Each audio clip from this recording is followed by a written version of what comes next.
Hello बच्चों, कैसे हैं आप लोग। तो आज मैं फिर आ चुका हूँ एक नए लेक्चर के साथ में। इसमें हम लोग आज प्रश्नावली 1.1 सॉल्व करेंगे। क्लास 9 मैथ की प्रश्नावली 1.1 सॉल्व करेंगे। ठीक है। इससे पहले जिस भी बच्चों ने हमारा पिछला लेक्चर नहीं देखा, जिसमें मैंने संख्या पद्धति के बारे में बताया है, तो जाके देखें और उसके बाद इस लेक्चर को आकर, इससे आप लोगों को ये वीडियो अच्छे से समझ में आ जाएगा। तो हमारा पहला क्वेश्चन है, क्या शून्य एक परिमेय संख्या है? क्या इसे आप P/Q के रूप में लिख सकते हैं, जहां P और Q पूर्णांक हैं और Q नॉन इक्वल टू 0 है, मतलब Q जो है वो 0 के बराबर नहीं। तो हमारा क्वेश्चन क्या है, क्या शून्य को परिमेय संख्या के रूप में लिखा जा सकता है? तो बच्चों, किसी संख्या को परिमेय संख्या कब बोल सकते हैं? जब वो P/Q के रूप में हो, और दूसरी चीज़ जो Q है वो 0 के बराबर ना हो। ठीक है। और जो हमारा अंश है वो भी पूर्णांक होना चाहिए, और जो हमारा हर है वो भी क्या होना चाहिए? पूर्णांक होना चाहिए। ठीक है, इतनी बात समझ में आ रही है। तो बात आती है 0 की, शून्य की। शून्य को परिमेय संख्या के रूप में लिखा जा सकता है? तो चेक करते हैं हम लोग लिख सकते हैं या नहीं। ठीक है। हाँ, मैंने लिखा 0 और इसके नीचे लिख दिया।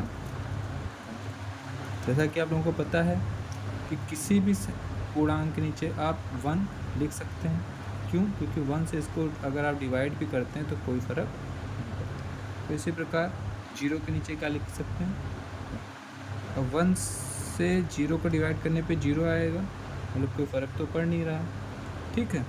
अब बात आती है हमारी परिमेय संख्याओं की शर्तें। तो 0 एक पूर्णांक है या नहीं है? है, मतलब अंश पूर्णांक है हमारा। 1 एक पूर्णांक है या नहीं है? पूर्णांक है। ठीक है। क्या ये P/Q के रूप में है? बिल्कुल है। क्या इसका Q जो है वो नॉन इक्वल टू 0 है? बिल्कुल है। अतः हम इस चीज़ से को देखते हुए कह सकते हैं कि जो शून्य है वो परिमेय संख्या है। ओके बच्चों, बात समझ में? और बाकी ये सब हमने पिछली क्लास में डिस्कस कर लिया है कि क्यों 0 क्यों नहीं हो सकता। तो आप लोग प्लीज़ हमारे पुराने लेक्चर को ज़रूर देखें। ओके बच्चों, तो चलिए आगे बढ़ते हैं। तो बच्चों, हमारा दूसरा क्वेश्चन है, 3 और 4 के बीच में 6 परिमेय संख्याएं ज्ञात कीजिए।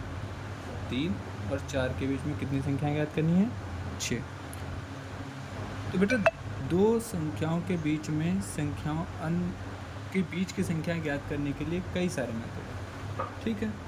पहला मेथड क्या है कि R + S/2, एक तो ये मेथड होता है।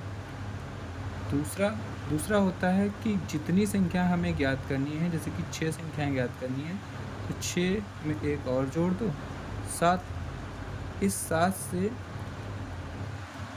प्रथम जो हमारा जिनके बीच की संख्या ज्ञात करनी है उनका गुणा और भाग करा दो। ठीक। तो हम चलो पहले हम इस मेथड से देखते हैं। ठीक है। पहला मेथड हमारा क्या है?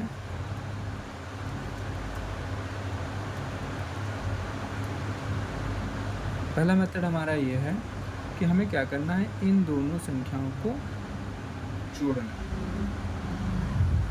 ठीक। तो 3 + 4, ठीक है, और उसके बाद में उसे 2 से कर देना है। तो 3 + 4 कितना हो गया? 7। 7 को 2 से भाग कर दो, कितना आया? 3.5, ये आ जाएगा। ठीक है। अब ऐसा समझ सकते हैं कि ये इन दोनों के बिल्कुल बीच की संख्या है। ठीक है। अब ये कितना है? 3.5। ठीक है। अब इसे हम s ले लेते हैं और 3 को फिर से r ले लेते हैं, ठीक है। तो इस बार हमारा एस आर क्या बना लिया हमने 3 और s को क्या बना लिया 3.5, ठीक है। अब इसको हम लोग क्या कर सकते हैं, फिर से वही क्या करेंगे, ये हमारी एक संख्या निकल के आ गई, ठीक। फिर से हम वही करेंगे, क्या करेंगे, इन दोनों संख्याओं को जोड़ेंगे 3 + 3.5, फिर इसको 2 से भाग कर देंगे तो कितना आ जाएगा 6.5 को 2 से भाग कर दो, कर लोगे आप लोग, कितना आएगा बताइए, ऐसे कर लो, ठीक है। 25 23 × 60, ठीक है। कितना बच्चा 5 पॉइंट लगाएंगे, 0 बढ़ जाएगा। 22 × 40, हाँ।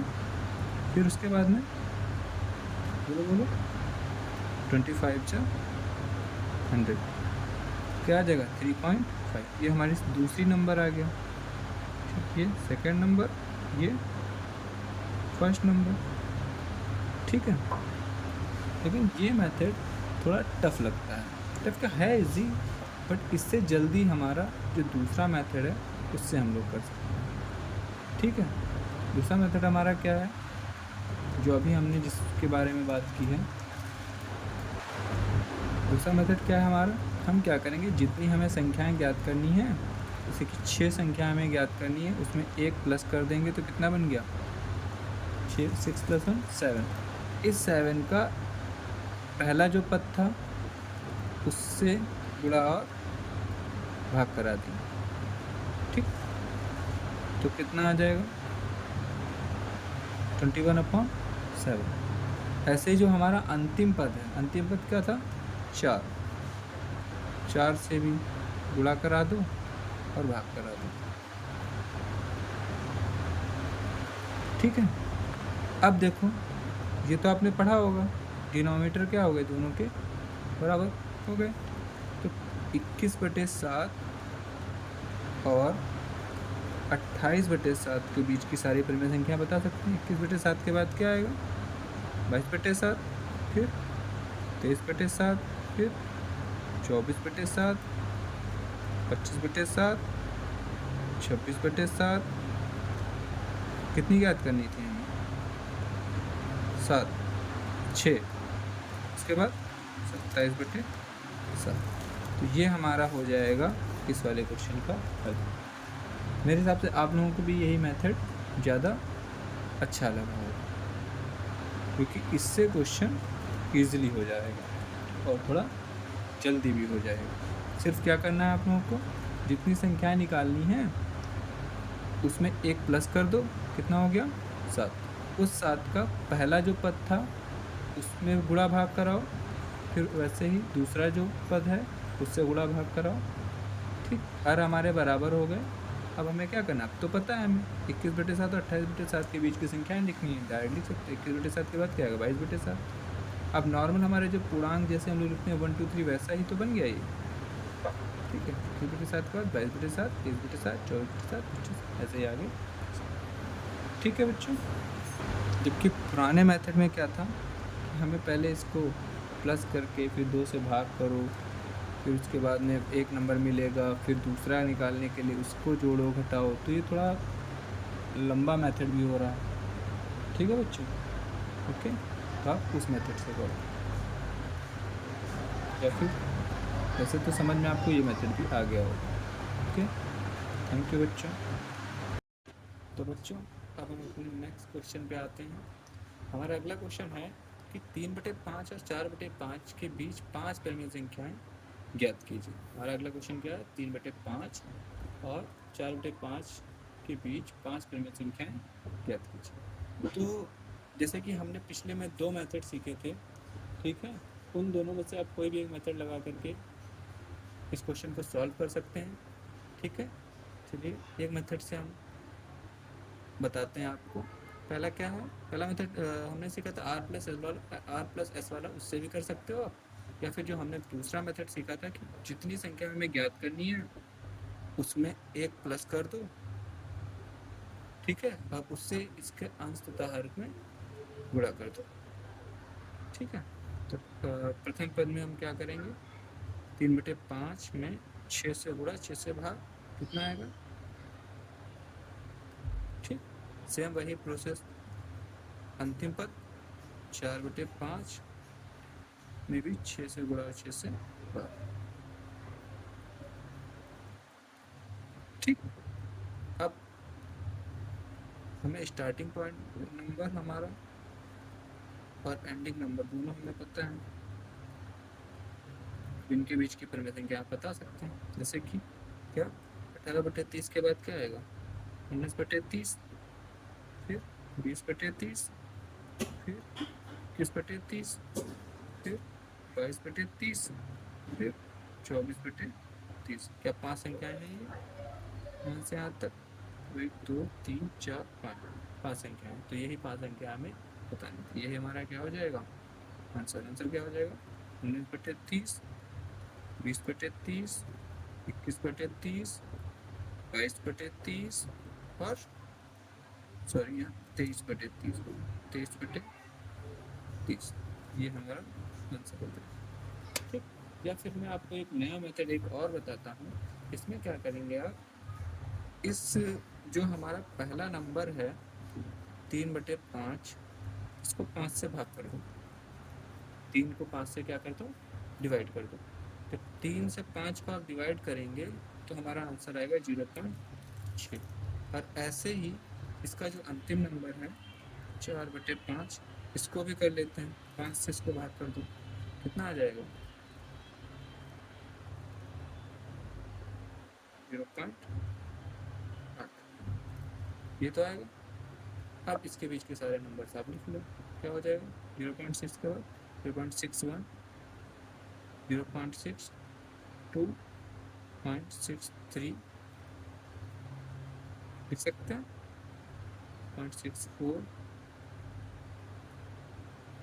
ऐसे लिख सकते हैं, कितने लिखने थे, 1 2 3 4 5, 0.6, क्योंकि आप लोगों को पता है कि दो पूर्णांकों के बीच में अनंत परिमेय संख्याएं आ सकती हैं, तो ये भी आपका आंसर होगा, ठीक है, और ये भी आपका आंसर होगा। तो आप ये वाला मेथड मुझे ज़्यादा अच्छा लगता है, तो आप इसे लगाएं, ठीक, ये भी मेथड सही है, ठीक है, आप इससे भी कर सकते हैं। ओके बच्चों, तो हम बढ़ते हैं अपने नेक्स्ट क्वेश्चन पे। तो बच्चों हमारा नेक्स्ट क्वेश्चन क्या है, क्या निम्नलिखित कथन सत्य है, कारण सहित उत्तर दो। तो पहला कथन हमारा क्या है, प्रत्येक प्राकृत संख्या एक पूर्ण संख्या। तो बच्चों अगर आप लोगों ने हमारा पिछला लेक्चर देखा होगा तो हमने उसमें देखा था, हमने उसमें क्या देखा था कि जो प्राकृतिक संख्याएं हैं उनमें अगर जीरो को, शून्य को शामिल कर लिया जाता है तो वो पूर्ण संख्याएं बन जाती हैं, ठीक है। जिससे हमें एक बात समझ में आई थी कि जो पूर्ण संख्याओं का जो समूह है, जो पूर्ण संख्याओं का क्या है, समूह है, इसके अंदर प्राकृत संख्याएं भी आएंगी, ठीक है। तो ये बात तो सत्य है, तो पहला आंसर हमारा क्या हो जाएगा, सत्य। कारण क्या हो जाएगा, प्राकृत संख्याओं में जीरो, या फिर उल्टा ऐसे बोल सकते हैं कि पूर्ण संख्याओं में प्राकृत संख्याएं भी शामिल होती हैं, ठीक है। दूसरा क्वेश्चन हमारा क्या है, दूसरा हमारा क्वेश्चन है कि प्रत्येक पूर्णांक संख्या एक पूर्ण संख्या होती है। फिर से वही चीज, अगर आप लोगों ने हमारा पिछला लेक्चर देखा होगा तो उसमें हमने ये भी बताया है कि पूर्ण संख्याएं तो पूर्णांक होते हैं, बट पूर्णांक पूर्ण संख्या नहीं हो सकते। इसका कारण क्या है कि जो पूर्ण संख्याएं होती हैं वो सिर्फ पॉजिटिव होती हैं, ठीक, मतलब जीरो से स्टार्ट होती हैं, ठीक। लेकिन जो हमारे पूर्णांक होते हैं इनमें तो निगेटिव नंबर्स भी आते हैं ना, आते हैं या नहीं आते हैं, पूर्णांकों में तो ऋणात्मक संख्याएं भी आती हैं, ठीक है। तो यही कारण है कि प्रत्येक पूर्णांक संख्या एक पूर्ण संख्या नहीं हो सकता। तो इसका आंसर हमारा क्या हो जाएगा? सेकंड वाले का हमारा आंसर हो जाएगा असत्य। ठीक, और कारण क्या है कि क्योंकि पूर्णांकों में नेगेटिव इंटीजर्स मतलब ऋणात्मक पूर्णांक भी होते हैं, जबकि पूर्ण संख्याओं में ऋणात्मक पूर्णांक नहीं होते हैं। ठीक है, नेक्स्ट हमारा क्वेश्चन है थर्ड वाला, प्रत्येक परिमेय संख्या एक पूर्ण संख्या होती है। यह भी गलत है। क्यों? क्योंकि जैसे कि समझे एग्जाम्पल हम लोग लिख दिया जाए 5/8,